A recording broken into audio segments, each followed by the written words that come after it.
All right, how you doing again? Got a nice little episode of Prophecy in the News. It's going to tell you exactly what's going on with Israel.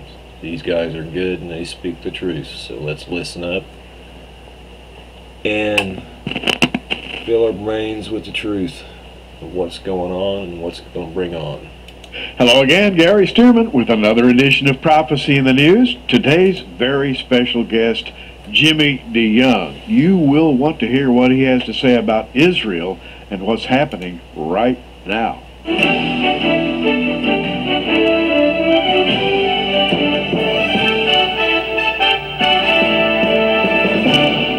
Always a pleasure to have with us Jimmy DeYoung, and Jimmy, of course, is an expert on Israel because, Jimmy, you have lived in Israel off and on for how many years now? 20 years. 20 years. Yes, sir. We got there 3 days before the Scuds, by the way, Wow. back in 1991, suffered through 39 Scud attacks from Saddam Hussein. But that, Gary, developed a relationship between Judy and myself and the Jewish people. They were excited about Christians coming in to stand with them in a time of trouble, and that's how the Lord opened the door for us to make contact with many of the people there in Israel. And I had to go in as a journalist. You can't go in as a missionary. I wanted to establish a church. I did that. Church started with about 6 people, running over 400 people today. But I had to be able to get a visa to stay in the country, and I did that because I'm a fully credentialed journalist, and we did the journalistic work. And you know, that was God's plans too, Gary, because he then allowed us to have contact with all of the prime ministers since then, the foreign ministers, the military personnel, the mayors of Jerusalem. We went over and interviewed King Hussein and Yasser Arafat. Some of these things have really been exciting, not because of who I am, but because of what God allowed me to be. God's plan is always the best, and it's great to follow his way. I love it. Yes. Now, the reason Jimmy is here today, and before we sat down in this studio, I said, Jimmy, no holds barred. I want you to tell us what's really going on in Israel so that all of us will know. He's very familiar with the locale, with the people. He's very familiar with Scripture. Believe me, he's familiar with prophetic Scripture. He believes, as I do, he is a premillennial, he is pre-tribulational, he's a dispensational Bible teacher who knows the Scriptures backward and forward. And Jimmy, what's happening in Israel right now that people should know about? Let me just say what the Prime Minister said. The number one enemy and threat to the Jewish state of Israel today would be the Iranian development of a nuclear weapon of mass destruction. That's number one on the agenda for the leadership of Israel. In fact, in recent weeks, they've been talking about a scenario that would have the Israeli Defense Force release their F-16s, get over the airspace of Iran, and endeavor to try to take out the area, the operations for this development of this nuclear weapon of mass destruction. It's called a preemptive strike. They did it back in the 80s. They went into Iraq and took out that nuclear reactor. And in fact, the F-16s went in, took out the reactor, the nuclear plant there, and were on the landing fields there in Israel before most of the world even knew about it. Oh, I remember one of the most brilliant aerial assaults in history. Unbelievable. Now, they are planning to do something similar. There is some conversation that indeed that airspace over Iran may be shut down if Russia gives those S-300s to the Iranians. The Iranians have already paid for them. They haven't. The Russians have not delivered yet. But if indeed that airspace was closed up so the F-16s could not get in, then they have the submarines, the nuclear submarines, which they purchased from Germany. They can put them in the Persian Gulf and do the attack as well. In fact, when I was talking to Prime Minister Netanyahu, and we have, I think, in the item you're going to be offering to the viewers today, an interview that I did with Netanyahu in a news conference where he made the statement that there are 2 red lines as it relates to this preemptive attack. The number one red line would be if indeed Russia does give those S-300s, the ground-to-air anti-aircraft missiles, to the Iranians, they would not be able to go in. So they'd have to do that before the Russians delivered those vessels, those missiles. Now, the other red line, meaning that indeed Israel's going to go if this is happening, if indeed the Mossad, the intelligence community, and or the military intelligence community, they have two different agencies there in Israel. The Mossad is under the civilian leadership, and the military intelligence, of course, under the Ministry of Defense. And the recent former head of that organization, the chief of military intelligence, said, right this minute, as we are doing this telecast, the Iranians have enough material to make 4 or 5 nuclear weapons of mass destruction. And so Netanyahu told me that if his intelligence community tells him this is the situation, they'll have to go in. There's been a lot of conversation. The United States is very much concerned. The chairman of the Joint Chiefs of Staff just said recently in Washington, I don't believe the Israelis are going to tell us if and when they're going to go in, so we may be blinded by what's going on.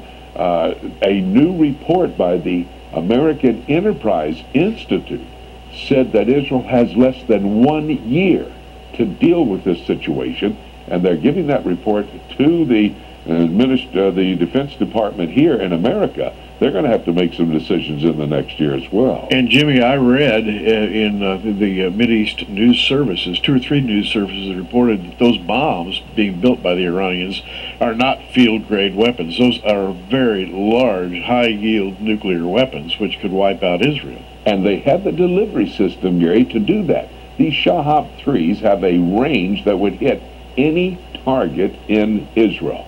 And so the Israelis have to be prepared for what's going to happen. Everybody's been talking about the Russians, the Chinese are trying to tell the Israelis, don't get involved in doing this, don't do a preemptive strike, it's not the way to go. But the Israelis, when they start talking about it in public, you know that something is coming about. And a very interesting statement was made. And now they're saying it's going to happen. Most of the experts are telling us that's going to happen sometime between December the 15th and January the 15th. Prime Minister Netanyahu and some of his staff said, we may have a Christmas surprise for the world, which could be, you know, most of the policy on something like this in the Israeli government is to do it when people least expect it, and when their attention is not going to be drawn to what happened. They don't want the attention. They just want the thing taken care of. And at the same time, if you look at Iran and what's going on, the Ayatollah has put the Revolutionary Guard on a war standing.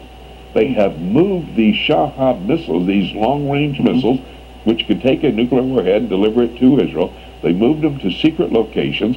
They've taken the Iranian Air Force, broken them up into units, quick response units, to deal with any attack that may happen from America, from Israel, probably from Israel. In addition to that, they have threatened that if they have a preemptive strike, they will send 150,000 missiles at Israel. Now, that's the number they use. I think they're beating their chest on this one. It's a bit braggadocious. But they're serious about the situation. They said they'll fight in the streets of Tel Aviv if they have to. And there are 30,000 Revolutionary Guard who have volunteered to be suicide bombers, and they said that they will come through Syria into the Golan Heights and then spread out across Israel, committing suicide attacks on the Israeli body politic. This thing is serious. That's the #1 threat that's unfolding right now in Israel. Now, as if that weren't enough, there are other things happening in the Mideast too, and let's talk about Egypt for a minute. We're looking at a kind of a pinchers.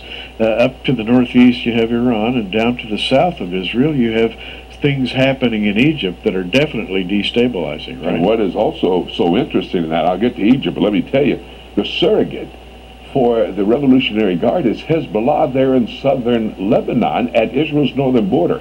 The surrogate for the Muslim Brotherhood, the granddaddy of all Islamic terrorist organizations, Hamas in the Gaza Strip.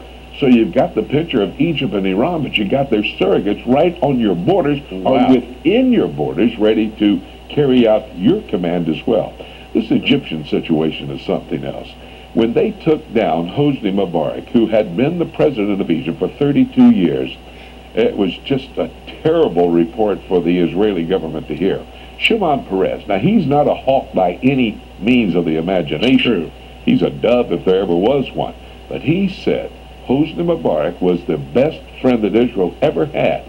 During that 32 years when Hosni Mubarak, I'm not saying he's a good man. I'm not saying he was not a dictator. I'm simply saying for the Israelis, he was a very good friend because there was no major Middle Eastern war. Benjamin Netanyahu said the best friend we had was Hosni Mubarak. He was taken down, and the United States government, the Obama administration, played a role in encouraging these demonstrators. Didn't know who they were, but they encouraged them to help take down Hosni Mubarak within 6 months of the time when our president stood up and praised Hosni Mubarak as the leader of the largest Arab country in the world, the country of Egypt. This Muslim Brotherhood, they won, a couple of weeks ago, they won the first round in the parliamentary elections. They got, I think, somewhere in the area of about 37 to 40% of the vote. The Salafi, which are far more radical than the Muslim Brotherhood, they got 25%. You're talking about in the area of 62 to 65% of the vote in the first couple of rounds for the parliament. That will be the legislative body that controls the Egyptian government. The presidential elections will not take place until June or July of next year. But who is the Muslim Brotherhood? Well, on my website, prophecytoday.com, there's a must-read article, a special report. Itamar Marcus, who heads up the Palestinian Media Watch, he and one of his associates translated the book about the Muslim Brotherhood, former leader of the Muslim Brotherhood telling what the philosophy of the Muslim Brotherhood is. They came into existence in the late 20s. They fathered or birthed people like Yasser Arafat. He was the one who was the #1 terrorist in the world for a number of years. Also Sheikh Yassin. He was the blind sheikh that came into the Gaza Strip and established Hamas about 22 years ago. And then we're talking about radical Islamic terror organizations and personalities. Al-Sawari, he was the one who led the attack against Anwar Sadat after Egypt and Israel signed the peace treaty back in 1979. He killed Anwar Sadat, and then he got associated with a man named Osama bin Laden, became his #2 when they took out Osama bin Laden. Al-Sawari, out of Egypt, a medical doctor, a product of the Muslim Brotherhood, is now the head of Al-Qaeda. They could take over. They've already said they use the social media, they use Facebook, they use Twitter to get the information out that when they come to power, they're going to be an Islamic Republic, #1. #2, they're going to dissolve the peace treaty between Israel and Egypt. And #3, they're going after the Zionist state. This is the situation at Israel's southern border, and all fits into Bible prophecy. And I think we all know that they are not only anti-Zionist, they are anti-Jew. They would like to wipe out every single Jew on the face of the earth, carrying out what used to be called the final solution of World War II.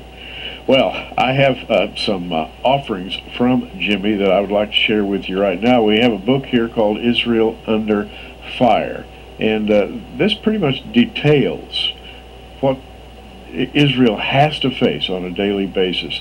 It has an accompanying DVD, and also we'd like to include this as part of the package, Esau and the Palestinians. Now, the Palestinians, Jimmy, I'd like to talk about that in just a moment. The Palestinians are a huge problem in a number of different ways, and if you want to find out about the Palestinians, check this DVD out. It's amazing.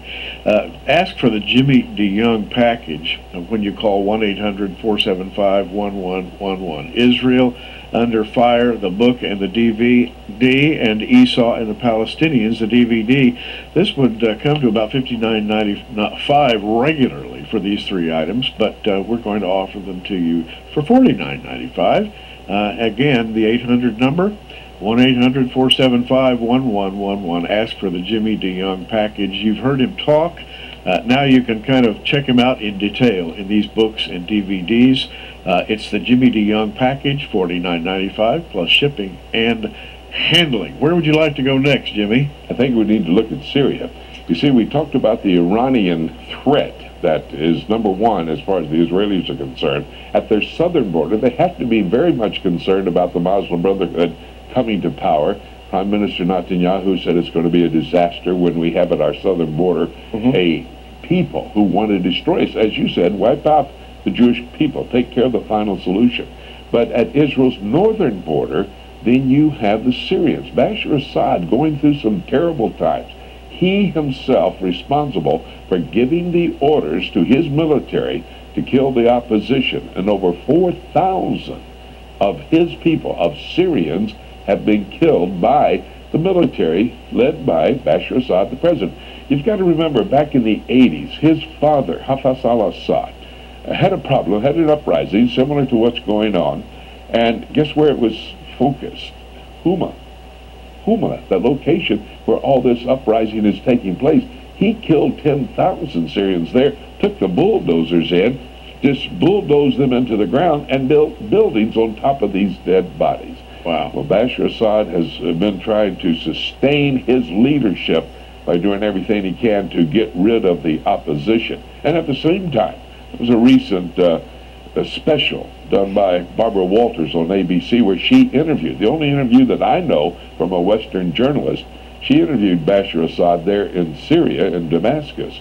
And he said, I didn't know these things were going on. He just claimed innocent to anything that's going on. You've got the Arab League against Bashar Assad. You've got the United States now starting to be vocal about it. You've got the European Union putting sanctions in place. Well, he has, and what the Israelis are so much concerned about, Gary, is that if he gets so much pressure from everybody else in the world, as he said he would do, he will move into the Golan Heights. Remember, the Israelis were able to capture the Golan Heights and put up a buffer zone to move the Syrians back away from the borders of Israel. Bashar Assad said, we'll move into the Golan Heights and we'll use the Golan Heights as a launch pad to attack Tel Aviv.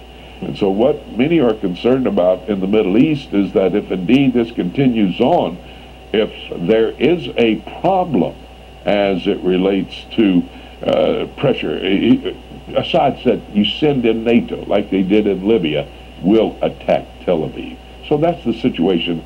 We've got to watch that very closely. But let me just give you this before you ask the next question. Okay. What's so interesting? Daniel 11, verses 40 to 43, talks about the three nations that will make a move against Israel. There'll be an alignment of nations. That's Ezekiel 38. But Daniel 11 is a parallel passage. And the first three nations to make a move against Israel will be Syria, Egypt, and Libya. There on the horizon, coming towards Israel. The Muslim Brotherhood involved in all three situations, and they're trying to overthrow the king, the monarchy in Jordan now, King Abdullah. We are seeing Bible prophecy right at the point of fulfillment. Well, I was about to throw another element into the mix and get your reaction to that. Recently, a Saudi prince acting as foreign minister there in Bahrain essentially said they see Israel invading Iran, wiping out Iran, and they're sort of a cheering squad for the Israelis. Isn't that interesting? I saw that the Emir there in Dubai, he was being interviewed by a CNN reporter. I watched that interview very closely. And what he said, he reversed Ahmadinejad's statement. Remember, Ahmadinejad for the last 2 years has been saying, we've got to wipe Israel off the face of the earth, that her name be forgotten forever. That's almost a quote from the book of Psalm, chapter 83, verse 4, in fact. Yes, but that's correct. This Amir over there in Dubai reversed that and said, hey, Iran better pay attention. They attack Israel. Israel will wipe them off the face of the earth.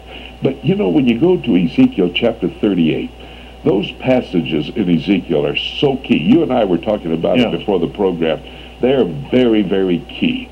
You see Vladimir Putin, who is putting himself in a position, wanting to become the king of Russia. I say that. He wants to become the president for the next 12 years. Right. But you know what Russia has just done? They recently delivered S-300s, these ground-to-air missiles, to Syria, and next March they are going to dock Russian warships at Tartus, which is the docking headquarters for the Russian Navy. Has been over the years. They're moving in there next spring. And so that is coming into focus much. That's Ezekiel chapter 38, verse 2. Magog is Russia. You go down to verse 5, Persia, to 1936. They called it Persia. Today they call it Afghanistan, Pakistan, and Iran. And then you look there, there's Ethiopia, Somalia, Sudan, there's Libya in verse 5 and verse 6, and then back in verse 2, Meshech, Tubal, Gomer, Togarmah.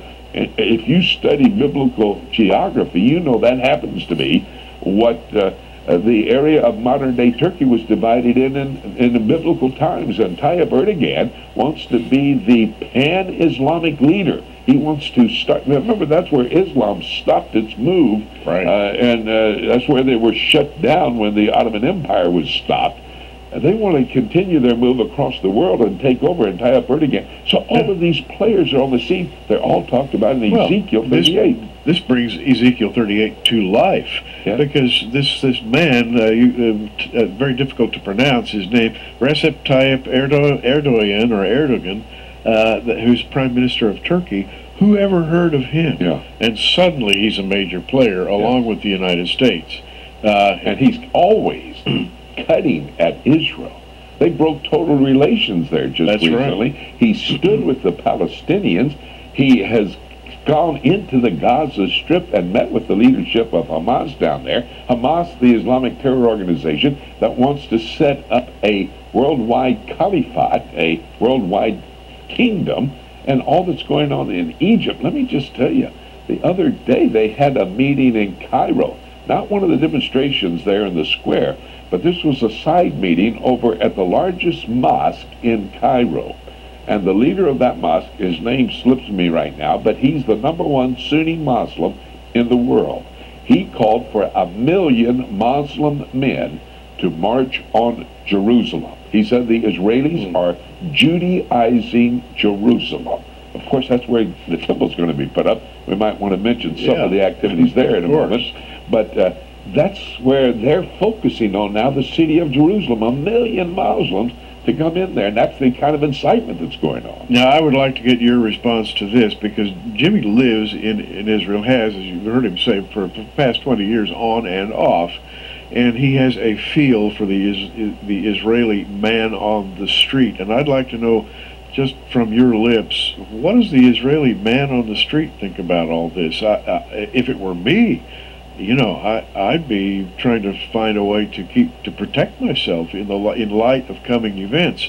How are the Israelis handling all this? The man on the street hears information from his leadership, the Israeli government, the military. You've got to remember, every young man from 18 years of age to 45 years of age has to serve in the Israeli Defense Force for 3 years originally, and then for every year, 1 month out of that year.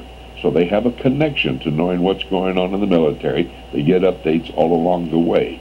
They don't quite understand Bible prophecy, the Ezekiel 38 passage, but they've heard about Gog and Magog.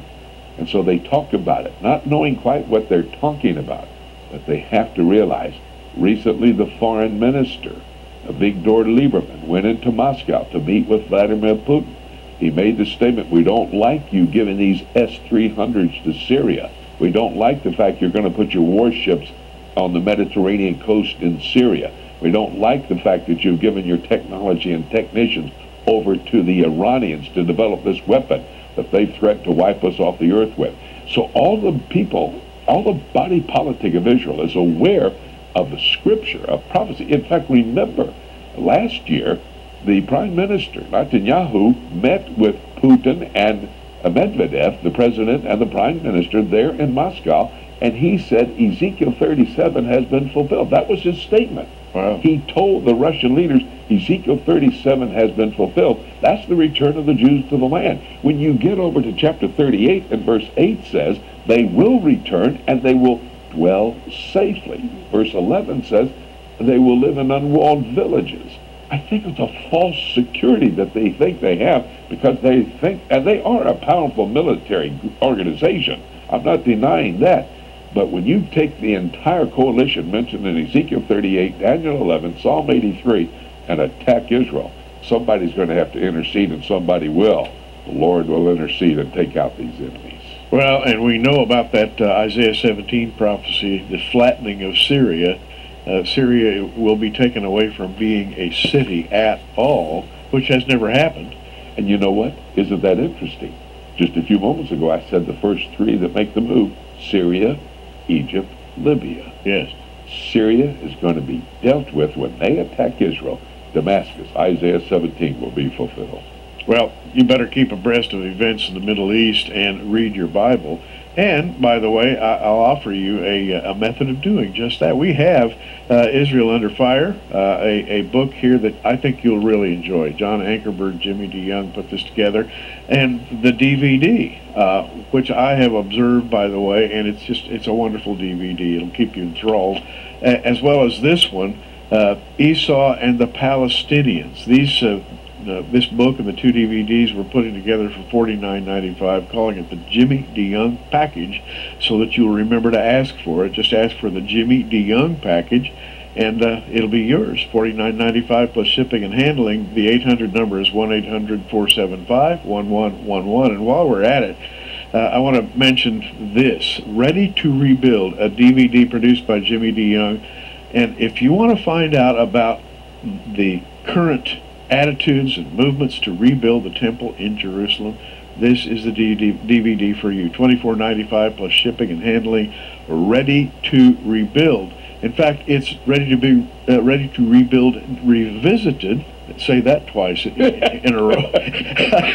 Ready to rebuild revisited. It revisits some DVD footage that was made 20 years ago, when Jimmy had a lot more black hair than he does. No, wait a minute, Gary. You know what? My son produced this. I produced the one 20 years ago. He produced this. Yeah. We integrate some of that footage. Yeah. That's why you know I had black hair and Right. high on my head. But the personalities we talk to in here, the people that tell us where the Garden of Eden was originally located, where the Ark of the Covenant is, because they went there, all the preparations to build the temple. This is an amazing, this is part of the whole package. When we talk about this alignment of nations, Iran, we talk about Egypt, we talk about Syria, we talk about the Palestinians and what they're doing, that's setting the stage for the Jewish people to be able to put up their temple, and that documents how close we are. Amazing things happening in Bible prophecy today. By the time this comes to you that we're doing today, who knows what will have happened. But remember that Christmas surprise that was promised by Benjamin Netanyahu. Again, Ready to Rebuild, $24.95 plus shipping and handling. And just remember that 800 number, 1-800-475-1111. Jimmy, we're down to just a few seconds left. What should we be looking for? We should be looking for the rapture of the church. The shot when Jesus calls us up to be with him. Make sure you're prepared. You're living productively and pure in your existence in your Christ life, because he's coming. It could be today that shout could come for us to join him in the air. And you know what? The rapture of the church is a reality. It's not some pie in the sky. It's God's plan, God's program. And by the way, we are looking up all the time. That's why we always say it when we say goodbye. Gary Stearman for Jimmy DeYoung. Keep looking up. Prophecy in the News is a viewer-supported ministry sponsored by our many friends across America and in your area. For your gift of...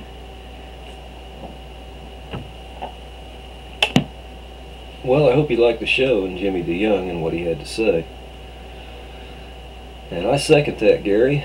Keep looking up. Syria, you're not going to be able to help yourself. You're going to go ahead and do it. You're going to get dealt with. There's going to be some flattening going on. We already know that. So keep watching Israel. And thank the Lord we didn't get a Christmas surprise like Netanyahu was mentioning that they might have to do one. But we're in the new year now past Christmas, so something's got to give sooner or later. Let's just hope it's later than sooner, but you know, it all plays in the timeline of the Lord. Well, I hope you enjoyed it. These guys are telling you the truth. God bless everyone. I'll speak to you soon. Bye.